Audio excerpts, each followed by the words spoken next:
Bien, vamos a repasar brevemente lo que estudiamos en el tema de ayer. Primero estudiamos 6 principios importantes que nos guían en nuestro estudio en el tema de hoy y el tema de ayer. En primer lugar, el estudio de Mateo 24 es supremamente importante. En segundo lugar, Mateo 24 tiene un doble cumplimiento. Se cumplen los eventos que llevan a la destrucción de Jerusalén y luego en los eventos que llevan a la destrucción final del mundo. En tercer lugar, hay que comparar los 3 evangelios que tienen este sermón de Jesús: Mateo, Marcos y Lucas, porque algunos evangelios tienen detalles que no tienen otros. Punto número 4 es que este sermón lo predicó Jesús especialmente para bien de los que profesan seguirle, no para los mundanos, sino para sus profesos seguidores, para que no sean engañados ni se rindan ante la persecución. En quinto lugar, los eventos de Mateo 24 están en orden cronológico. Es decir, empieza en el versículo 5 y los eventos ocurren exactamente en el orden en que van a ocurrir al final de la historia. Y finalmente, el principio número 6 es que el conflicto de los siglos, el libro de Elena White, el conflicto de los siglos, sigue el mismo orden que Mateo el capítulo 24. Luego voy a repasar los puntos básicos que estudiamos ayer.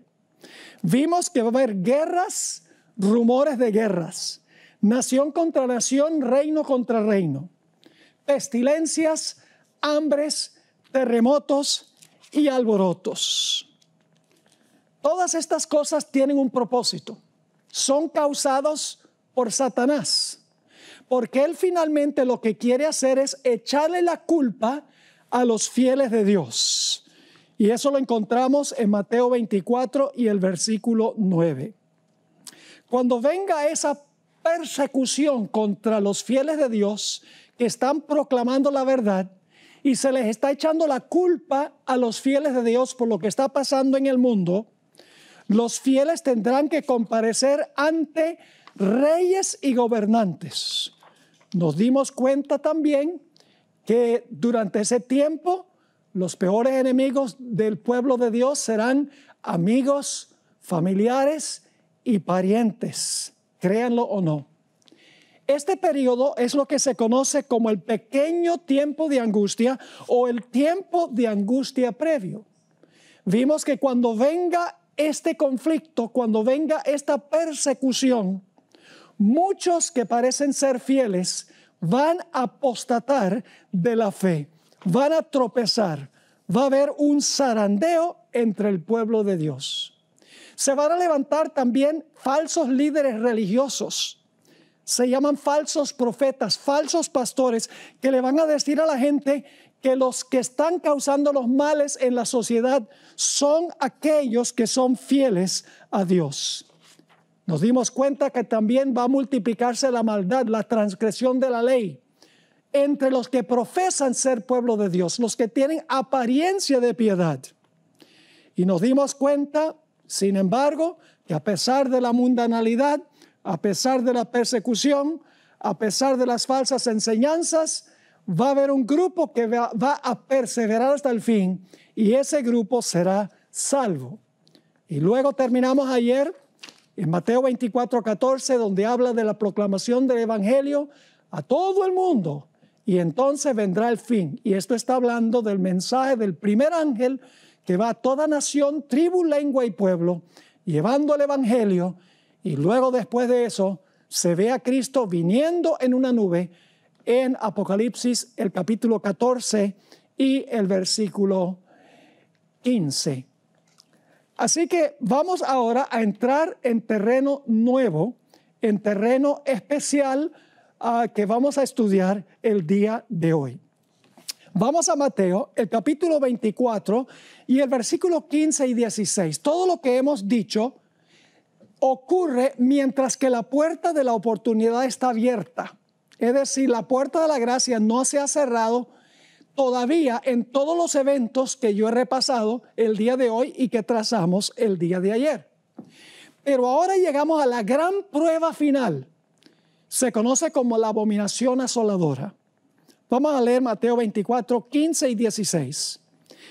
Por tanto, cuando veáis, dice Jesús, en el lugar santo, la abominación asoladora, de la cual habló el profeta Daniel, el que lee entienda, entonces los que estén en Judea huyan. Es decir, cuando vean la abominación desoladora o asoladora, es el tiempo de huir. Ahora, Lucas lo expresa de una forma distinta. Lucas 21 y el versículo 20 y 21 nos dice, pero cuando viereis a Jerusalén rodeada de ejércitos, sabed entonces que su destrucción ha llegado. Es decir, la abominación asoladora tiene que ver con los ejércitos, las legiones romanas que circundaron la ciudad de Jerusalén. Así que dice, pero cuando viereis a Jerusalén rodeada de ejércitos, sabed entonces que su destrucción ha llegado. Entonces los que estén en Judea, aquí está lo mismo que leímos en Mateo 24, huyan a los montes, y los que estén en medio de ella váyanse, y los que estén en los campos no entren en ella. Ahora, ¿qué fue esa abominación asoladora? ¿Qué tenían los ejércitos romanos que era la señal para los cristianos, los fieles que estaban en la ciudad? Elena White, en El conflicto de los siglos, página 25, explicó un poco más lo que fue la señal. No solamente fue que la ciudad fue circundada por los ejércitos o las legiones romanas. Hubo algo más. Dice en El conflicto de los siglos, página 25, tan pronto como los estandartes idólatras, no solo son los ejércitos, los estandartes idólatras del ejército romano fuesen clavados en el suelo sagrado, que se extendía varios estadios más allá de los muros, los creyentes en Cristo debían huir a un lugar seguro. Al ver la señal preventiva, todos los que quisieran escapar debían hacerlo sin tardar. Es decir, la señal era cuando los soldados romanos tomaban sus estandartes y los clavaban en el suelo. Ahora necesitamos saber algo sobre los estandartes romanos. Los estandartes de los romanos tenían un águila con las alas extendidas, con la cara del águila mirando hacia la derecha. En las garras el águila tenía flechas. Y alrededor del águila se encontraba una guirnalda circular dorada que representaba al dios Sol Mitra. Flavio Josefo, quien fue testigo ocular de la destrucción de Jerusalén, dijo algo muy interesante en cuanto a lo que hacían los romanos con sus estandartes. Según Josefo, los soldados romanos enterraban en el suelo sus estandartes en representación del dios Sol, luego se arrodillaban y les rendían a los estandartes adoración. Estaban adorando, en otras palabras, al dios Sol. Cuando los que estaban en la ciudad, que eran fieles a Dios, vieran esa señal de los estandartes romanos y los soldados adorando al dios Sol, era la señal de que los cristianos debían huir. Pero la pregunta es, ¿cómo podían huir si la ciudad estaba sitiada por los ejércitos romanos? En El conflicto de los siglos, página 29, encontramos la explicación y luego les voy a leer una cita de Josefo donde él dijo lo mismo. Dice así: después que los soldados romanos, al mando del general Cestio Galo, esto es en el año 66, hubieron rodeado la ciudad, abandonaron de pronto el sitio de una manera inesperada. Y eso cuando todo parecía favorecer un asalto inmediato.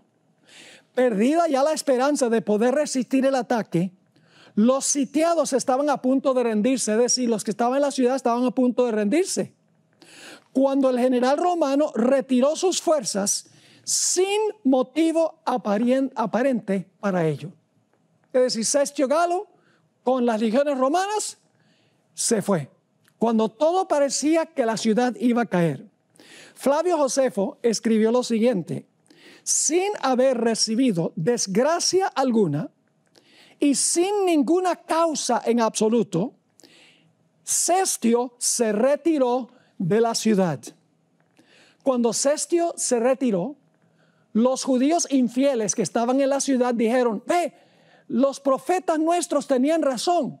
Mire, Dios está asustando las legiones romanas, están huyendo. Y los judíos apóstatas dentro de la ciudad se fueron tras las legiones romanas, y las legiones romanas sufrieron muchas bajas.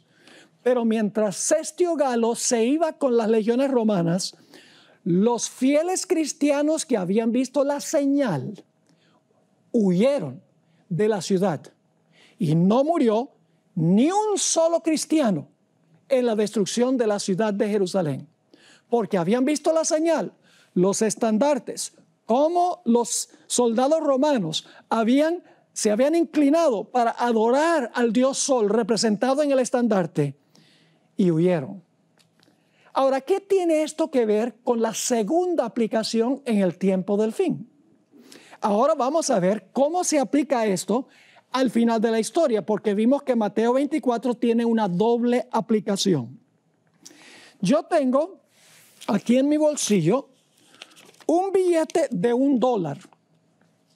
Voy a hablarles por unos momentos sobre el billete de $1, especialmente la parte de atrás del billete, donde dice one, palabra uno en letra bien grande. Encontramos dos círculos en la parte de atrás del billete. Estos dos círculos son los dos lados del gran sello oficial de los Estados Unidos. Todas las proclamaciones presidenciales, legislativas y judiciales tienen que llevar este sello para que sean auténticos y para que sean ley. Van a encontrar en el primer lado de este sello, que está en el billete de $1, dicho sea de paso, este sello fue adoptado en 1782, solo 6 años después de la Declaración de Independencia en 1776. En un lado se encuentra una pirámide inconclusa. Encima de la pirámide está un ojo, se conoce como el ojo de la providencia, y saliendo del ojo se ven los rayos del sol. Se encuentra también al pie de esa pirámide el año 1776 en números romanos, muy significativo. Además de eso aparecen 2 inscripciones en latín, el idioma oficial del Imperio Romano. Arriba está la expresión annuit coeptis, que significa Él ha favorecido nuestra empresa. Abajo se encuentra la inscripción Novus Ordo Seclorum, que significa nuevo orden mundial. Y ustedes pensaban que el nuevo orden mundial es una cosa más reciente. No, va a la misma raíz y la fundación de los Estados Unidos. Eso es en un lado. Ahora, ¿qué tal en el otro lado? El otro círculo tiene un águila con las alas extendidas, mirando hacia la derecha, con garras, con flechas en sus garras. Encima de esa águila está el sol irrumpiendo a través de las nubes. Y abajo, más bien por encima del águila, aparecen las palabras e pluribus unum, es decir, de los muchos uno. Mis queridos hermanos y amigos, los historiadores documentan que los Estados Unidos obtuvo su sello oficial directamente del Imperio Romano, lo que estaba en el estandarte de los romanos. Ahora, si ustedes visitan la ciudad de Washington, D.C., van a encontrar que los edificios principales todos tienen arquitectura romana. Van a encontrar que la ciudad está llena de estatuas que conmemoran eventos históricos y los héroes, igual que sucedía allá en Roma.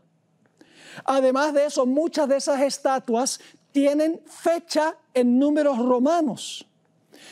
A principios de los Estados Unidos, los ejércitos no se llamaban ejércitos, se llamaban legiones. Y todos sabemos que la Cámara Alta del Congreso se llama Senado, y los que sirven allí se llaman senadores. ¿De dónde creen ustedes que viene todo eso? Viene del Imperio Romano Antiguo. Ahora, quiero leerles un par de citas del Espíritu de Profecía, a donde Ellen White hace la conexión entre la adoración del sol por parte de las legiones romanas en los estandartes y lo que va a pasar al final de la historia en el mundo cristiano. Leo primero de Testimonios para la Iglesia, tomo 5, página 426 y 427. Dice así: noten la comparación. Por el decreto que imponga la institución del papado en violación a la ley de Dios, esa es una ley dominical, nuestra nación, dice ella, hablando de los Estados Unidos, se desvinculará completamente de la justicia. Cuando el protestantismo extienda la mano a través del abismo para asir la mano del poder romano, es decir, del papado, cuando se incline por encima del abismo para darse la mano con el espiritismo, cuando bajo la influencia de esta triple unión, nuestro país, está hablando de los Estados Unidos, repudie todo principio de su constitución como gobierno protestante y republicano y haga provisión para la propagación de las mentiras y seducciones papales, entonces sabremos que ha llegado el tiempo en que se verá la asombrosa obra de Satanás y que el fin está cerca. Ahora fíjense la conclusión de la cita. Así como el acercamiento de los ejércitos romanos fue para los discípulos una señal de la inminente destrucción de Jerusalén, esta apostasía, está hablando de la apostasía con respecto al domingo, esta apostasía podrá ser para nosotros una señal de que se llegó al límite de la tolerancia de Dios, de que nuestra nación, está hablando de los Estados Unidos, nuestra nación colmó la medida de su iniquidad y de que el ángel de la misericordia está por emprender el vuelo para nunca volver. Es decir, la abominación asoladora es la última señal antes de cerrarse la puerta de la gracia. Sigue diciendo, los hijos de Dios se verán entonces sumidos en aquellas escenas de aflicción y angustia de Jacob. En otra cita en el mismo libro, tomo 5 de los Testimonios, página 439, Ellen White escribió: no es ahora tiempo para que el pueblo de Dios fije sus afectos o se haga tesoros en el mundo.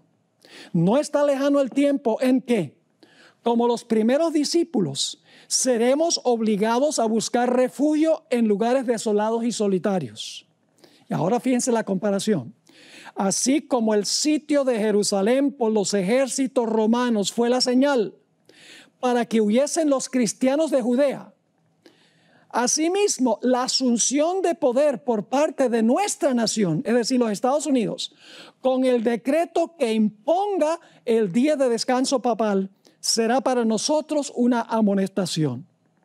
Y luego viene la huida. Entonces será tiempo de abandonar las grandes ciudades y prepararnos para abandonar las menores en busca de hogares retraídos en lugares apartados entre las montañas.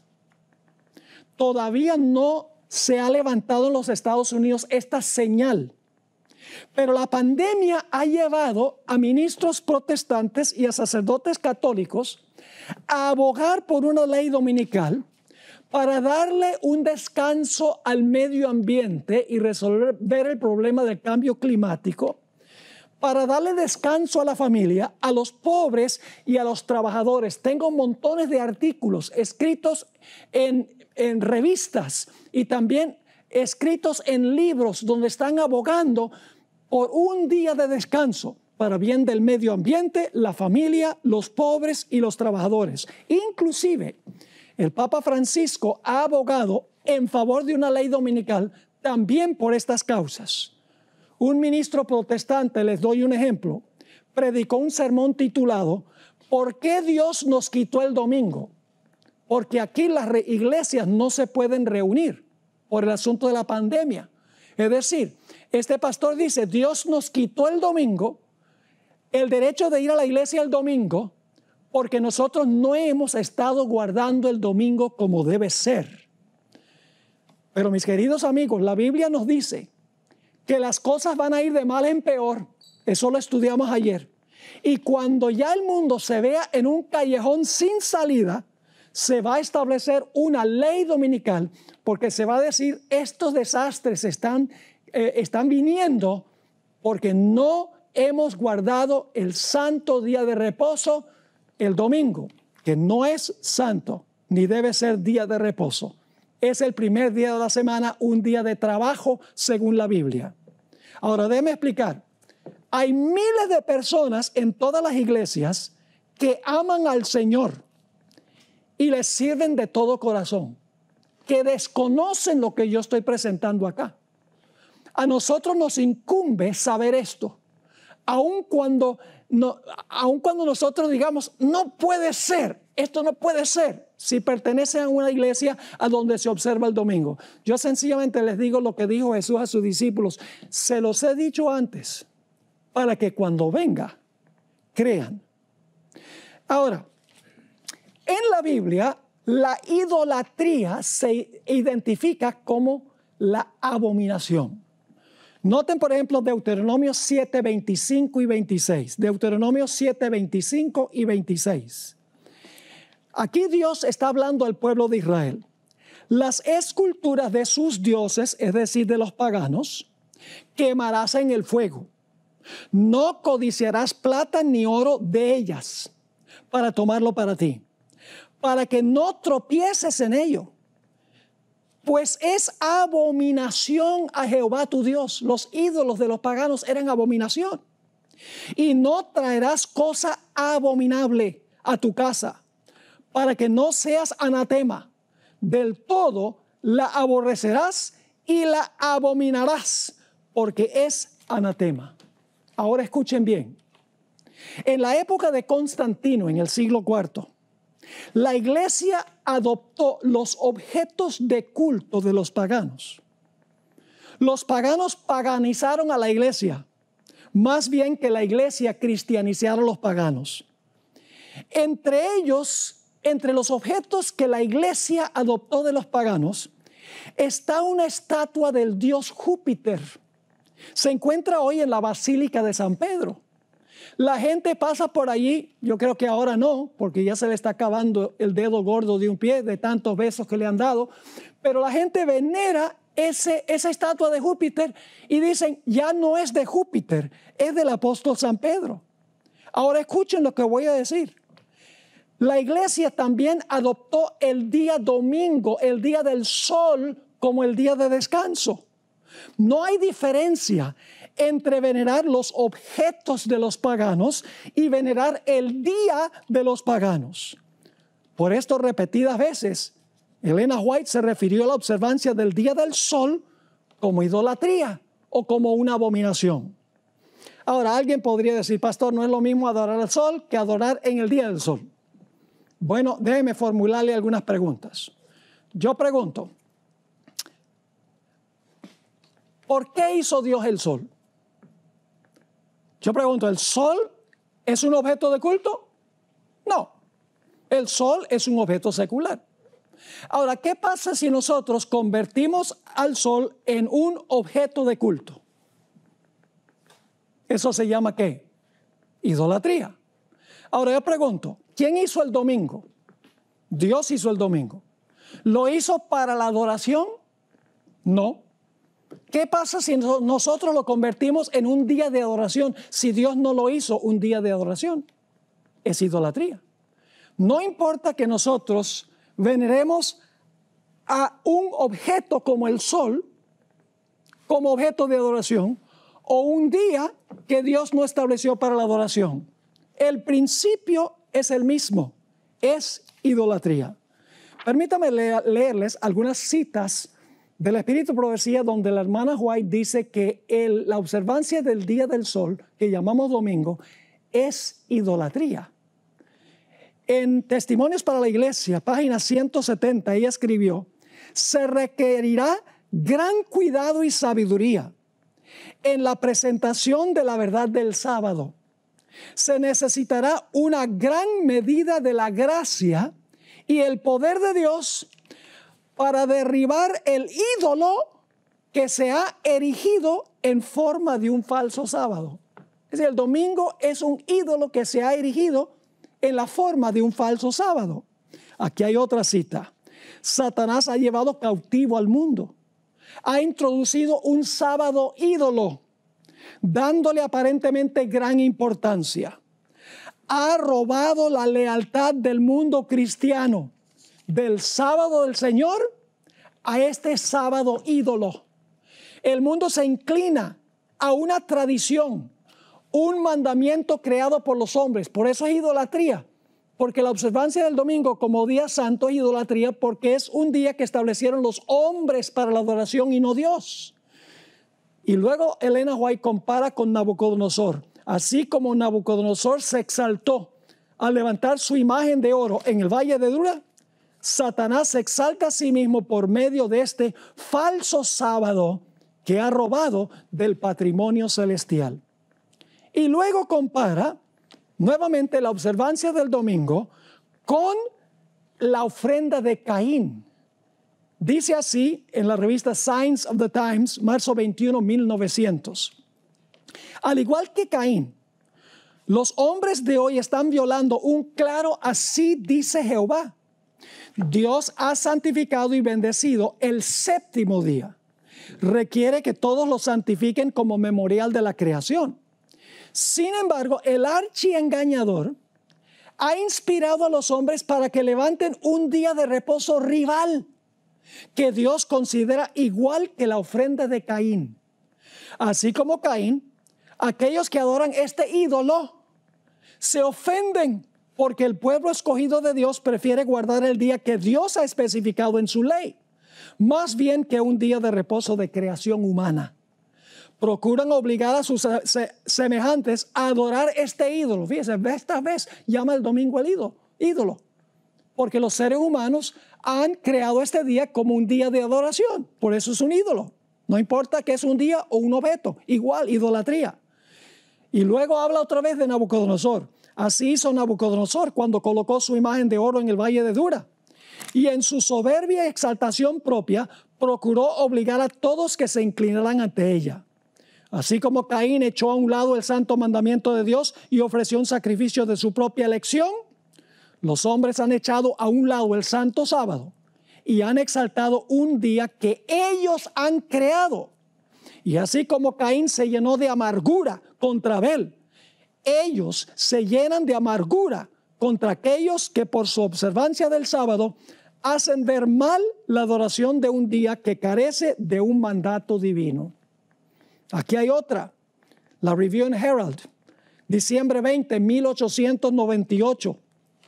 Escribió Elena White: pero este día, tan universalmente exaltado, hablando del domingo, es un sábado espurio, un día común de trabajo. Sí, porque Dios dijo 6 días trabajarás y el séptimo es el día de reposo. Sigue escribiendo: se acepta en lugar del día que Dios bendijo y santificó.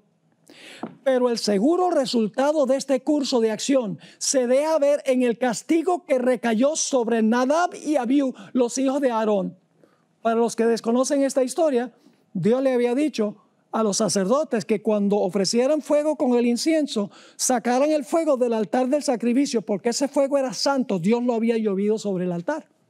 Pero Nadab y Abiú, bajo la influencia del vino, estaban un poco entumecidos mentalmente, llevaron otro fuego extraño. Y la Biblia nos dice que salió la gloria de Jehová del santuario y destruyó a Nadab y Abiú, los hijos de Aarón, porque le ofrecieron a Dios algo secular como si fuera santo. ¿Cómo se siente Dios cuando el mundo cristiano le ofrece a Dios un día secular como el domingo, el primer día de trabajo, y se lo ofrece a Dios como si fuera santo? Encontramos otra cita en la Carta 90, 1897. El mundo protestante ha levantado un sábado ídolo y lo ha colocado en el lugar a donde debe estar el sábado de Dios. Y así están andando en los pasos del papado. Otra cita en el libro La fe por la cual vivo. La observancia del domingo no es aún la marca de la bestia.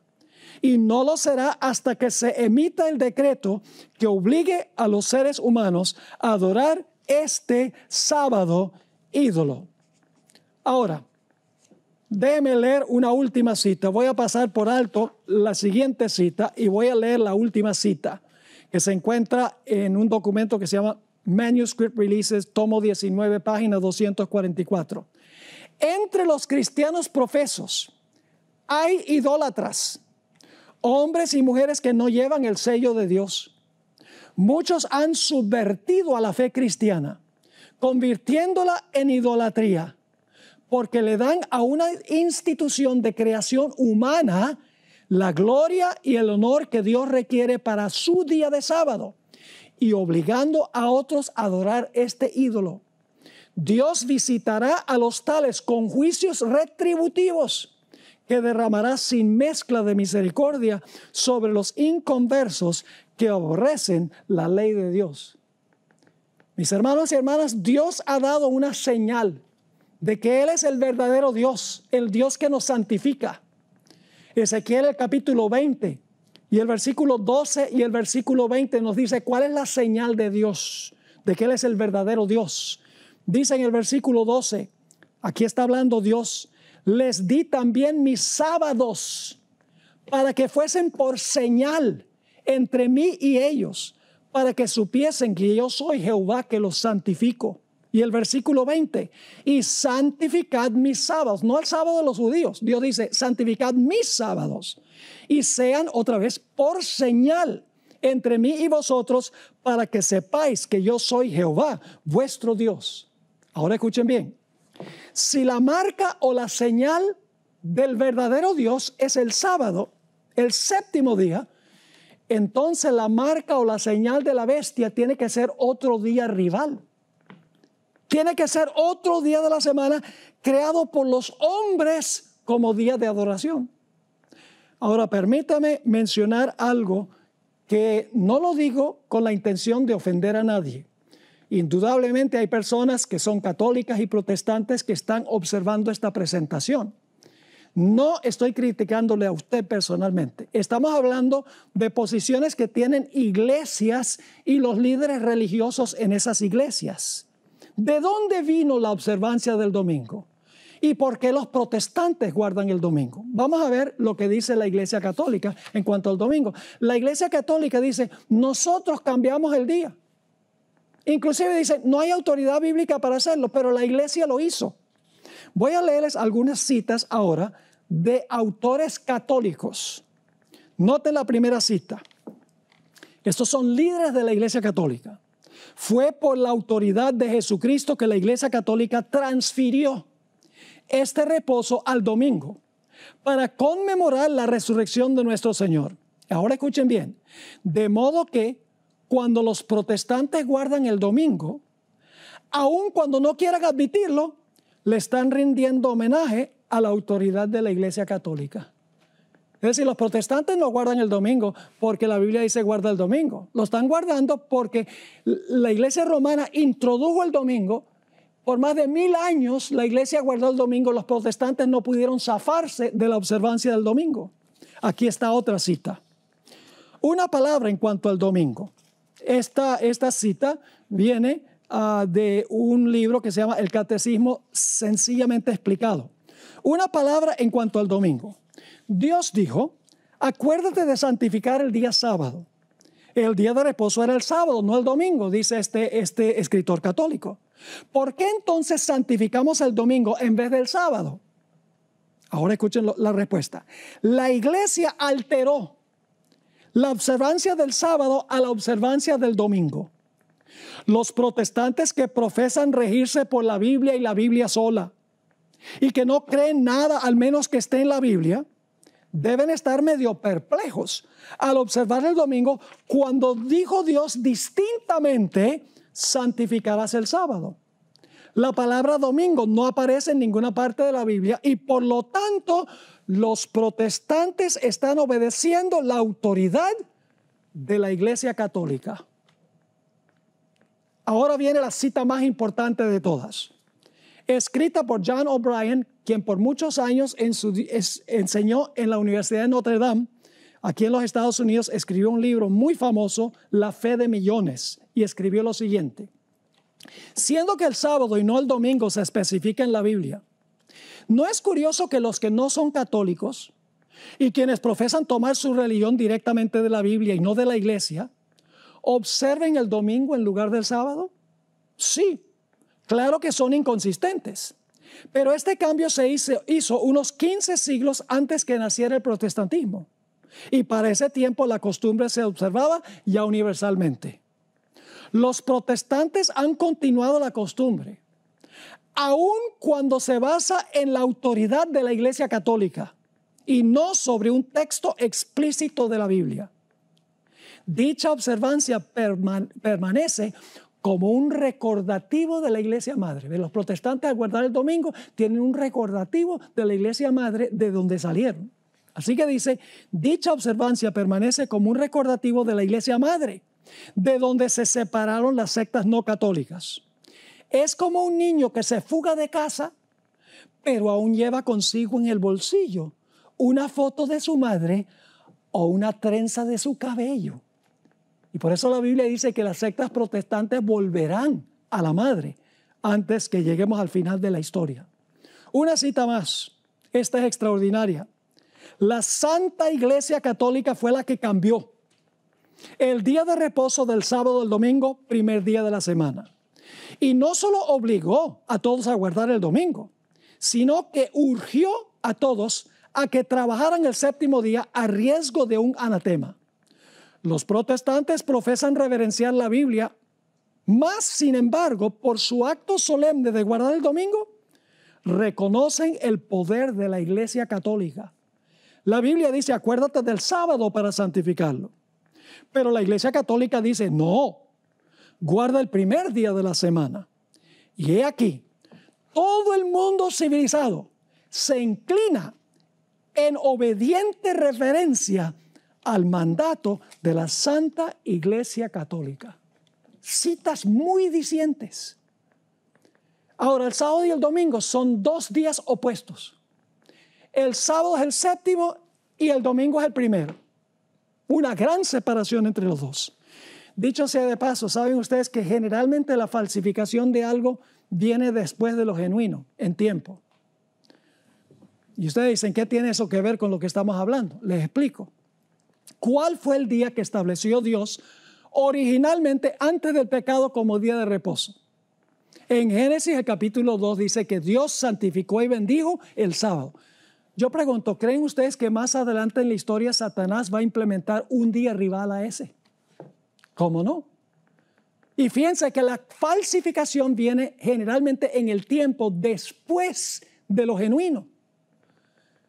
Les doy un ejemplo.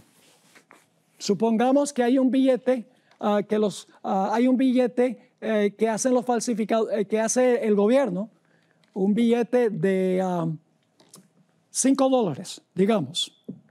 ¿Qué hacen los falsificadores? Bueno, los falsificadores, ellos hacen un billete muy parecido de $5 para tratar de engañar a la gente para que crean que es genuino. El falso viene después del genuino. Pero no sucede que los falsificadores dicen: hagamos un billete falso de $1,000 y que el gobierno diga: hagamos uno genuino. No, porque la falsificación viene después de lo genuino. Y la Biblia dice que el día original de Dios es el santo sábado. El conflicto final es más profundo que un conflicto sobre días. En realidad, es una prueba de qué autoridad una persona acepta. Si yo guardo el sábado, estoy confesando que obedezco la autoridad de Dios, quien estableció el sábado. Si observo el domingo, estoy diciendo que acepto la autoridad del sistema que dice haber establecido el domingo como día de reposo. Detrás de los días está ¿cuál autoridad acepto yo?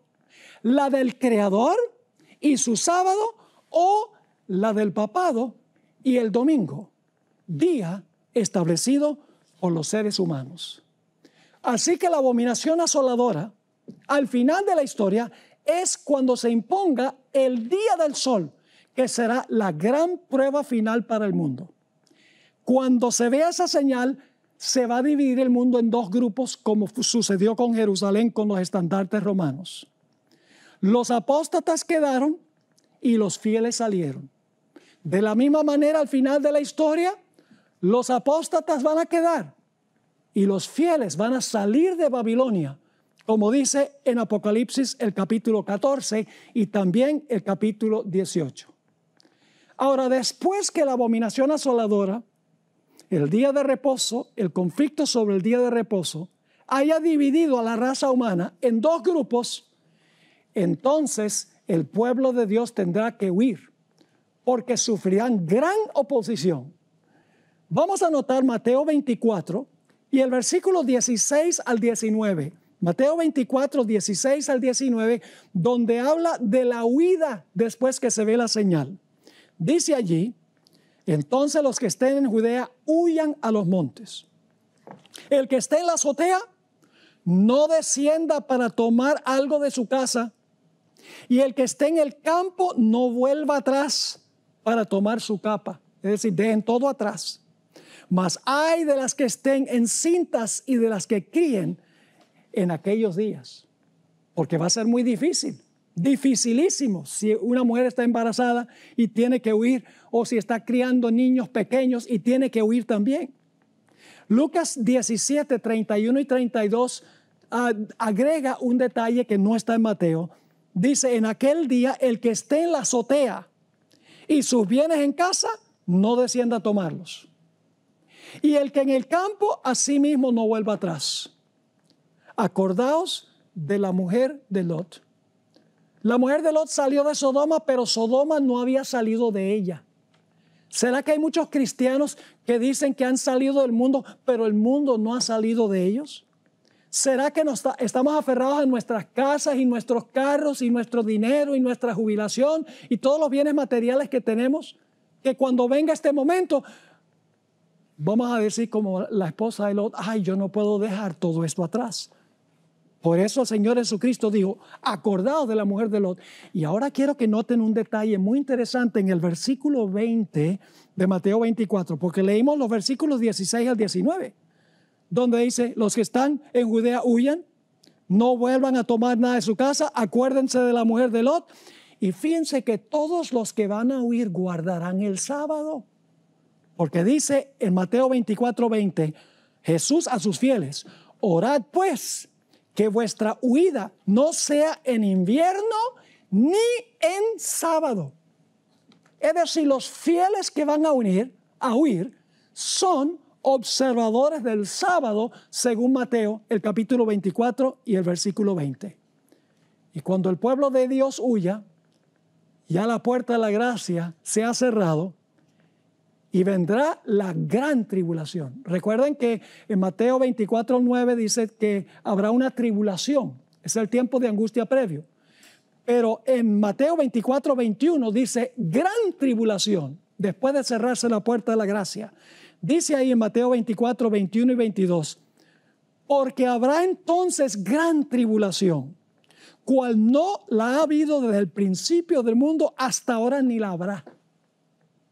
Y si aquellos días no fuesen acortados, nadie sería salvo. Mas por causa de los escogidos, aquellos días serán acortados. En Daniel 12 y el versículo 1 encontramos una descripción del mismo tiempo de angustia. Dice: en aquel tiempo se levantará Miguel, el gran príncipe que está de parte de los hijos de tu pueblo. Y será tiempo de angustia, cual nunca fue desde que hubo gente hasta entonces. Pero en aquel tiempo será libertado tu pueblo, todos los que se hallen inscritos en el libro. Y luego, en los versículos 23 al 27, lamentablemente el tiempo no nos permite estudiar todos los detalles, pero en Mateo 23 al 27 encontramos en ese tiempo de angustia que Satanás va a falsificar la segunda venida de Cristo, porque él quiere ganarse a los escogidos. Él todavía alberga una esperanza de que va a poder engañar a los escogidos. Y su último gran engaño será falsificar la segunda venida de Jesús, haciéndose pasar por Cristo. Dice en Mateo 23 al 27, entonces si alguno os dijere, mirad, aquí está el Cristo, que significa Mesías, o mirad, ahí está, no lo creáis, porque se levantarán falsos cristos y falsos profetas, y harán grandes señales y prodigios, de tal manera que engañarán, si fuere posible, a uno de los escogidos. Yo ya os lo he dicho antes, así que si os dijeren, mirad, está en el desierto, no salgáis. O mirad, está en los aposentos, no lo creáis.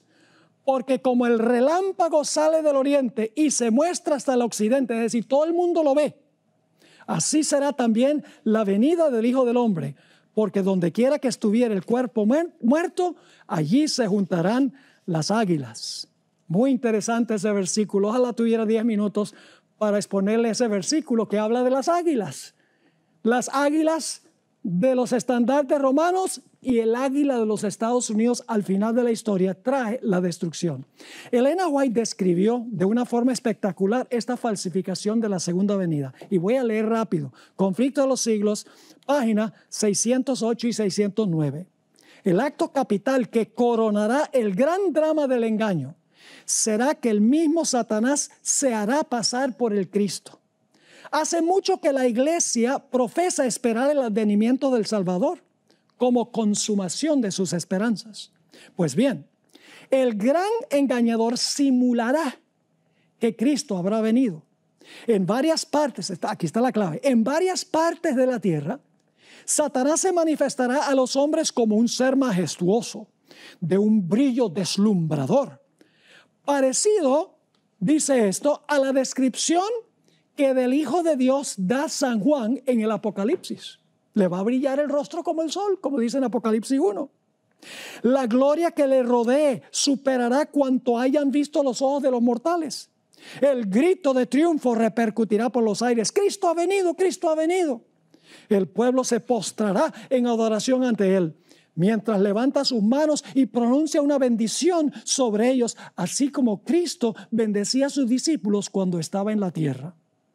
Su voz es suave y acompasada, aunque llena de melodía. En tono amable y compasivo, enuncia Satanás algunas de las verdades celestiales y llenas de gracia que pronunciaba el Salvador. Cura las dolencias del pueblo.